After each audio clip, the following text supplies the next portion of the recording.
Donald Trump, the 47th president of the United States. Why? There is a temptation, I think, and there will be a temptation for some on the right to spike the football, to dance in the end zone, to dance on the grave of the left. There will be a temptation to say this is a rejection of insanity. I see it differently today. I see an affirmation. I see a victory for Donald Trump. I see a victory for America. 2016 was your middle finger. It was a giant middle finger. It was rejection. This was union workers with a middle finger to their union boss.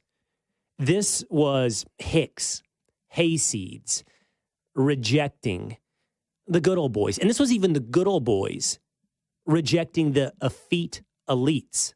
This was a rejection in 2016 of the elites. And most notably, it was a rejection of Hillary Clinton. 2020 was something different. 2020 should have been a rejection of insanity. It should have been a rejection of COVID masks and school shutdowns.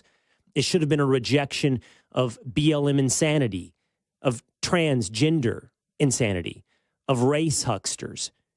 It should have been a complete rejection of what had taken over, this craziness in America. But we were censored, we were manipulated, and yes, we were cheated in 2020. Something different has happened in 2024. It's not a rejection. It's an embrace.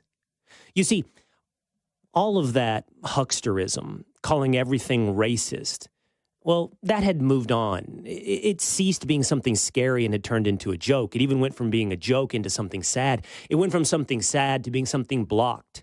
You didn't even hear about it anymore. Media manipulation. And by the way, the media, one of the biggest losers, if we are going to spike the football, media, one of the biggest losers of 2024. You could say that this election represents a funeral, a wake. For yes, I think CNN and CBS and NBC and ABC and the Washington Post and the New York Times and NPR. It's a funeral for their influence. They told America that Donald Trump was racist and that he was a Nazi. America didn't listen. They're impotent. And by the way, if we're accounting losers, another big loser is the machine. A machine that propped up Joe Biden that told us that a man that was rotting before our eyes was a competent leader of the United States of America. It was a machine that put in place Kamala Harris, a machine that launched lawfare against Donald Trump, attempted to block him from the ballot, arrested him, lined him up for mugshots. A machine that did everything possible, including bringing in Wonder Woman and the Avengers, Mark Ruffalo and Mark Cuban, Beyonce and Taylor Swift, and to all of our great surprise, even brought in the political influence of Cardi B.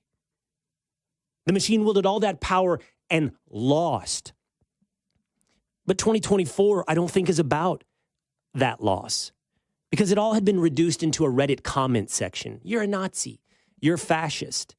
The media manipulation is a blade that had been dulled, cut too many times, nothing left.